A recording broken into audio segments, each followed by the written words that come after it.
The following episode of Approaching Lightspeed discusses details about the long way to a small, angry planet's world that aren't necessarily readily apparent from the earliest pages of the book.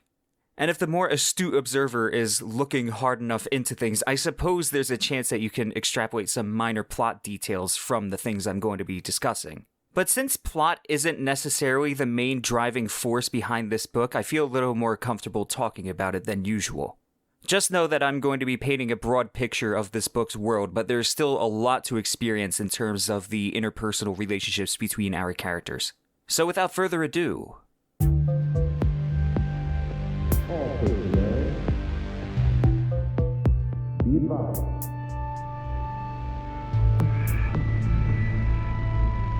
We are approaching Lightspeed. Is there anything in the world better than a good sitcom? I mean, for me, at least, there's nothing more comforting than falling in with a bunch of familiar faces as they contend with situations that, yes, while they may err on the surreal side at times, more often than not are very similar to situations that you or I would find ourselves in. You know, in the same way that Bruce Springsteen has crafted these sweeping epics about the lowly, average working-class person, so too have sitcoms really glorified the mundane and showed the beauty in the normal.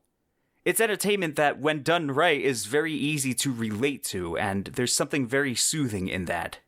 A lot of these Seinfeld-esque shows about nothing have a lot of connective tissue and similarities with our own shows about nothing.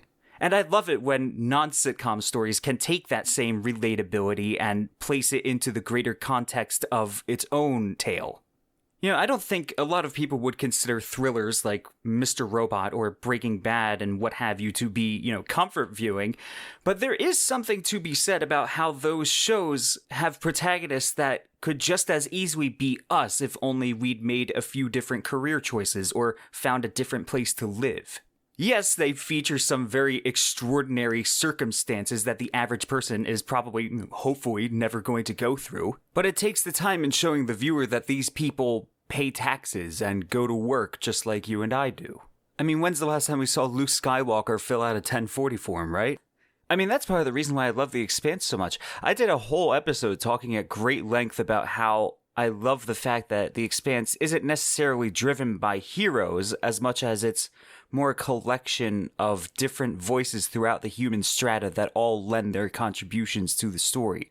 Yes, a lot of those voices are louder than others, but there's never really a sense that any of these voices are above it all. It seems like everybody in The Expanse is figuring out how to make money and make a living, and they're dealing with credit unions and insurance and, companies and whatnot.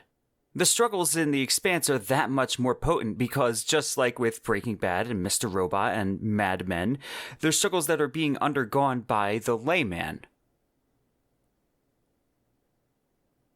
And Christian Avasarala. It always felt like there was a seat at the table in the Rocinante's galley waiting for us. And for all the things that make science fiction the transcendent form of entertainment that it is, I think even I can acknowledge that one of the places the genre falls short a lot of the time is in character, by necessity almost. I mean, the authors and the writers are usually so focused on exploring these huge, cosmos-shattering ideas and the science that goes into them, that character work sort of takes a back seat to everything.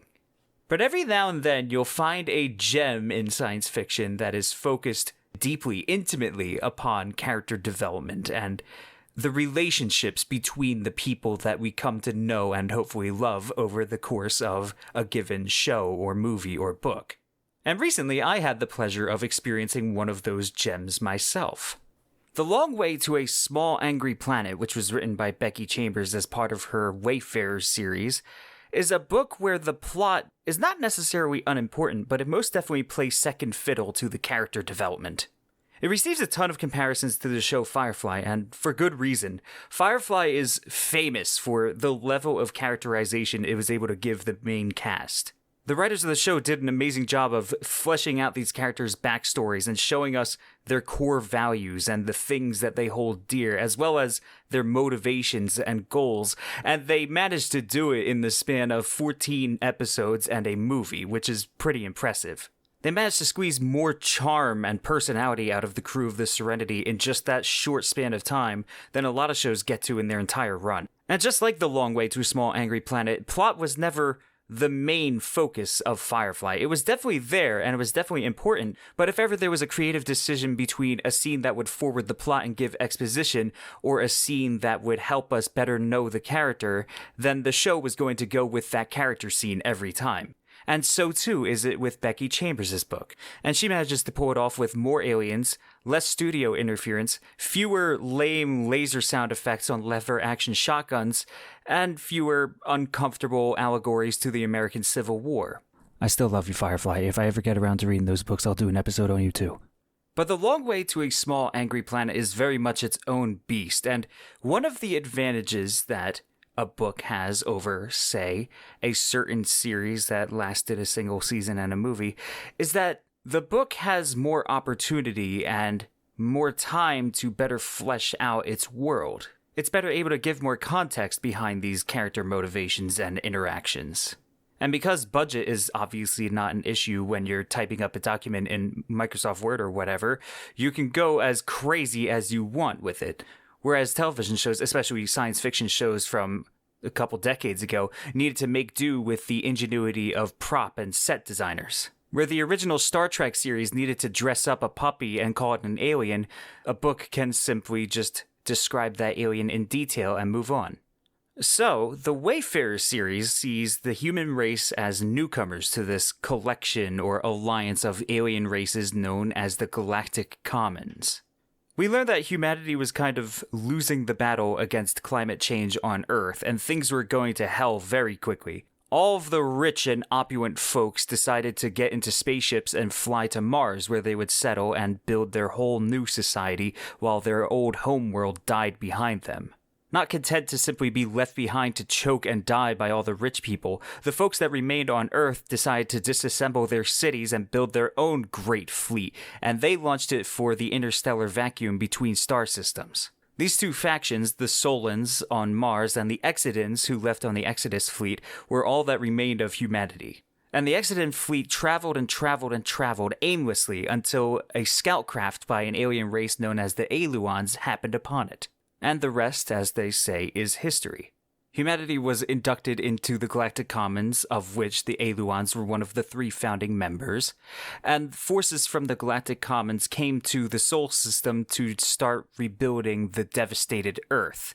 At the time of The Long Way to a Small Angry Planet, the Galactic Commons have built this huge artificial ring station around the Earth, which they use as their headquarters for their rehabilitation efforts.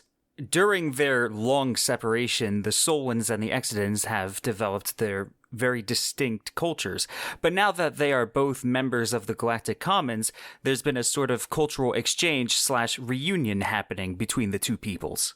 And for a long time, these two factions hated each other. I mean, understandably so. I mean, the Solans totally did just leave the Exodans to die.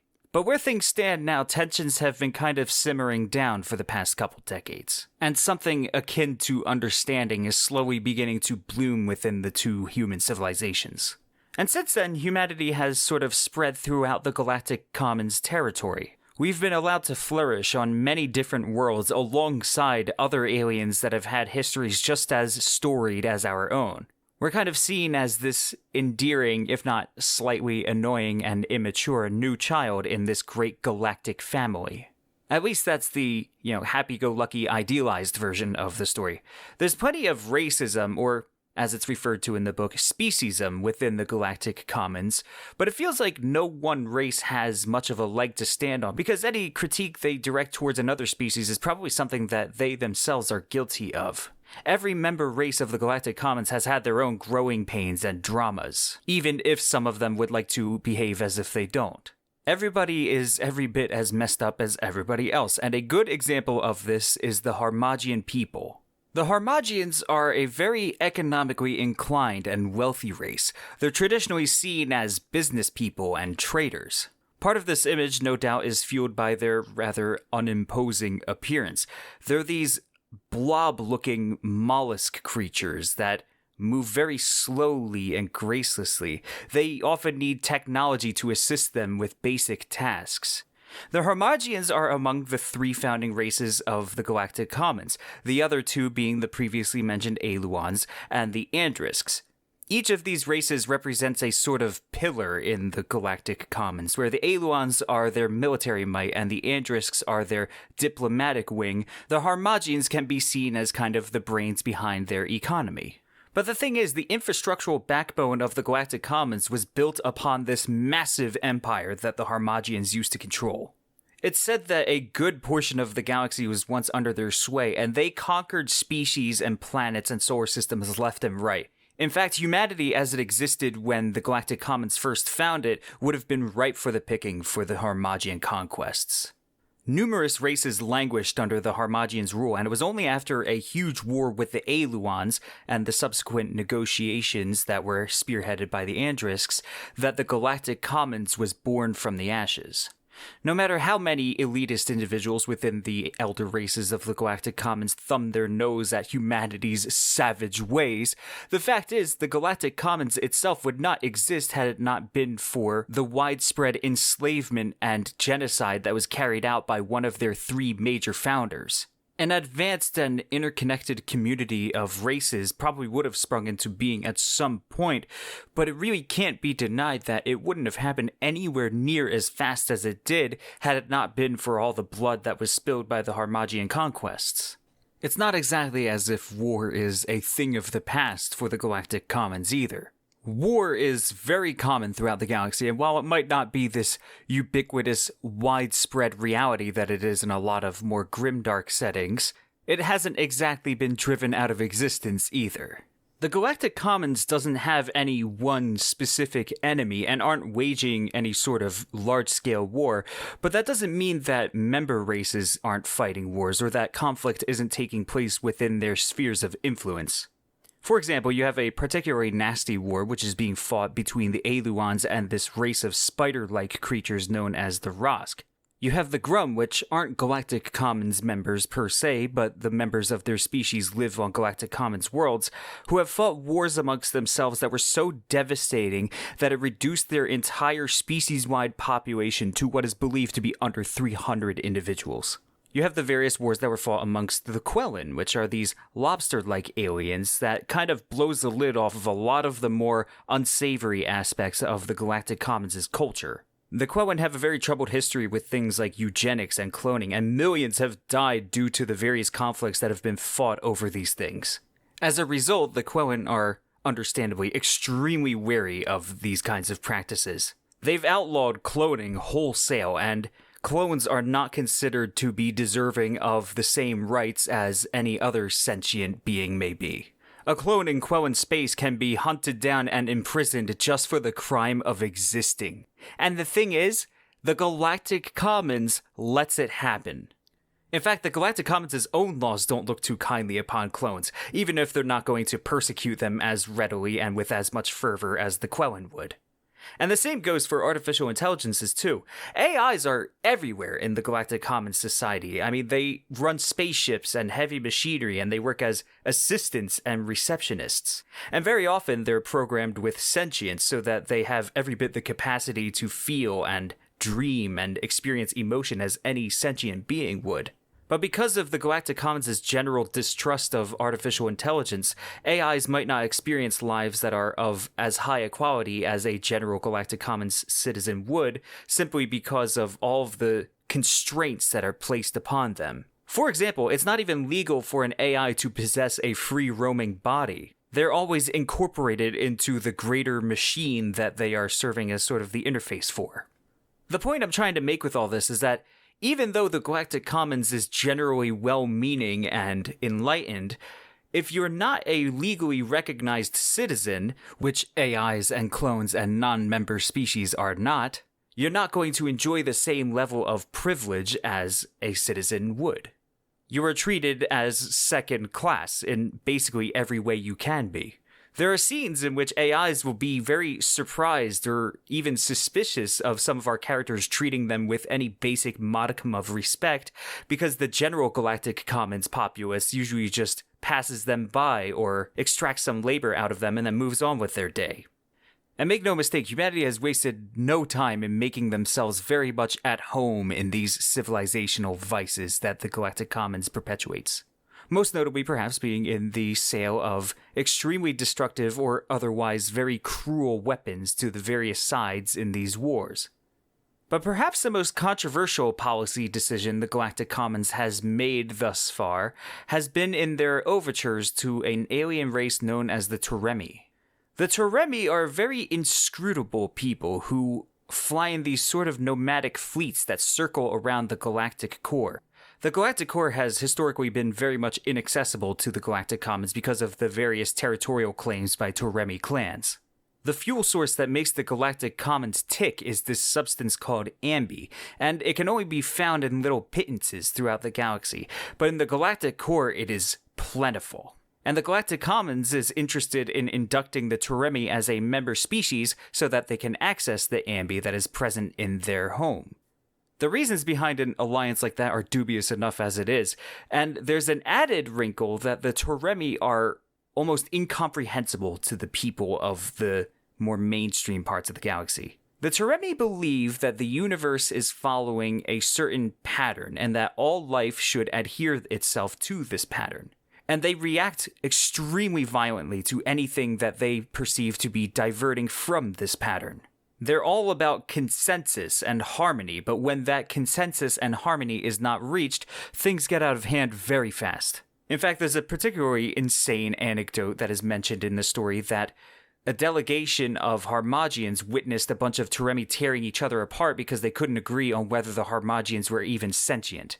For their entire evolutionary history until very recently, the Turemi have been divided biologically into two sexes, but recently parthenogenetic individuals have been cropping up, Turemi who are capable of giving birth to offspring without any kind of sexual reproduction. As you might imagine, this is a completely out of left field development that doesn't have any place in the general Turemi patterns. And as a result of the various clans having no idea what to make of it or how to handle it, it's set the entire race into this killing frenzy that's been going on for the past couple decades. If the Galactic Core wasn't a dangerous place before because of the Turemi claims on the area, it's now an absolute death trap because of all the Turemi ships that are constantly killing each other.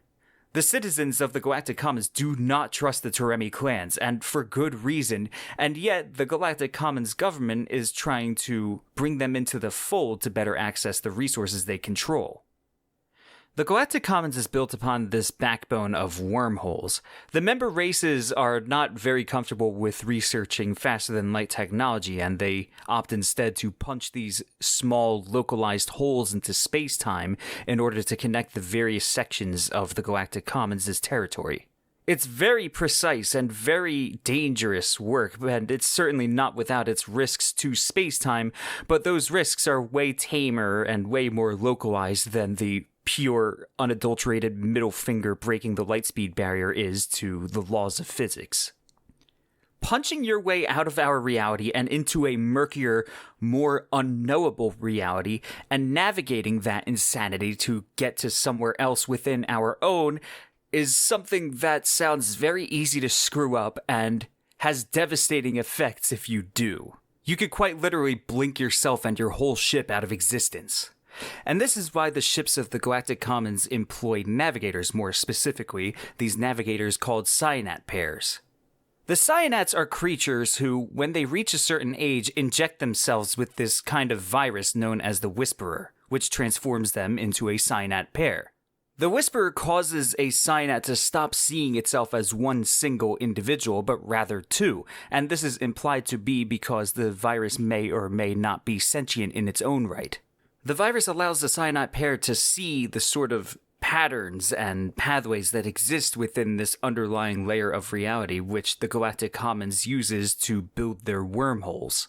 Without the cyanat pairs and their ability to make sense of all of this crazy interdimensional nonsense, the Galactic Commons would never have been able to build this network of wormholes that they rely so heavily upon. As for the cyanat pairs themselves, they seem to hold the Whisperer in a very reverential light. They and their entire society apply a huge amount of religious significance to the virus, and this may simply be because the virus is taking over its hosts' minds, but the thing is, nobody in the Galactic Commons knows enough about the Whisperer to say for sure, because the Scientists just simply don't let anybody research or replicate it for themselves. Despite the fact that the Whisperer shortens a Cyanat pair's lifespan by a significant amount, they're extremely defensive about keeping its secrets and would never even entertain the notion of purging themselves of the virus, even if it is to save their own lives. There is super alien presence in a universe where multi-species crews and workplaces are already pretty much the norm. And that's another really entertaining aspect of this book too. We don't only get to see things from human perspectives, we also have characters that hail from the Andrisk and the Grum peoples. And it's really fun seeing everybody react to and embrace one another's differences. You have characters that, talk about how humans have such a terrible sense of smell and that how they envy that humans can find themselves in certain environments without having to wear rebreathers to keep all of the odors out. And then there's other parts where you get to watch our protagonist who lived a kind of sheltered life amongst the Solans on Mars, have her mind blown by the various anecdotes about Andrisk family dynamics or the way that Grums transition gender as they go through the different phases of their lives. All of these scary and unknowable and unintelligible alien creatures that we typically see in science fiction are extremely fascinating in their own right, but there's really just something to be said about just, not to sound like a cliche, but just how human all of these aliens are. But not so human that the things that make them unique don't shine through in their own way. It's always neat to see stories that have progressed past the confusing, contact stages of these relationships and actually show various characters of different species just coexisting with one another. It's kind of a nice, hopeful look of what our own world can be. It all scratches that part of your brain that yearns for cultural exchange or life stories that are outside of your typical experience. The construction of all these wormholes that make up the Galactic Commons transportation network is seen as this sort of quaint blue-collar job.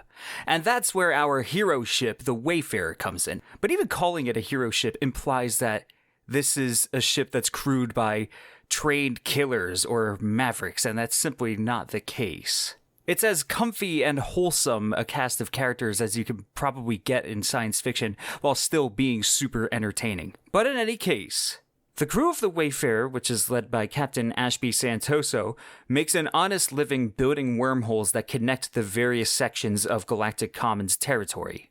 And it is they who receive the job to travel to Teremi space and punch a wormhole from there to Galactic Commons space in order to finally cement this alliance that they're trying to build. This contract is a huge make-or-break moment for Captain Ashby, and if the crew completes it, they stand to make millions. And speaking of this crew, like I said, it's not comprised of, badasses or anything. Take our protagonist, for example. Rosemary Harper isn't hired onto the Wayfarer as any kind of muscle or security or gunner or anything like that. By the way, the Wayfarer not only isn't armed, but Captain Ashby actually explicitly prohibits guns from being brought aboard his ship, no questions asked. Anyway, Rosemary's not muscle or security or anything like that, but she's hired on as a clerk. She's there to keep the records of Ashby's operations straight so that they can satisfy the bureaucratic nightmare that is the Galactic Commons. She basically represents the captain's olive branch to the Galactic Commons, saying, hey, listen, I am a law-abiding citizen. I'm a good, upstanding, hard worker who keeps his paperwork nice and tidy and organized. Please give me more legitimate work. And, as evidenced by this job to connect Teremi and common space, that's exactly what happens. Yes, these people have their own dramas and histories and backstories, but none of them are there to fight the power or take down the Galactic Commons or circumvent its laws or seek vengeance against the Harmagians or anything like that. They're all just there to do their job and to hopefully do it alongside people they like or perhaps even love. This isn't a story of, huge bombastic plot developments and crazy action set pieces or galaxy-shattering paradigm shifts. It's all a lot simpler than that. It's all a lot less stressful than all that. Most of the stories I've covered on this podcast thus far have all been kind of dark and dramatic, but this book is so much more wholesome and easygoing than all that. Hanging out with Rosemary and Sissix and Ashby gives me the same feeling as I would have after watching a good episode of Scrubs. There's a lot of universe to explore, and there's a lot of wider context behind everything, just like in real life. But when you get right down to it, the story really is just a nice zoomed-in snapshot of a bunch of people getting to know each other as they make their long way to a small, angry planet.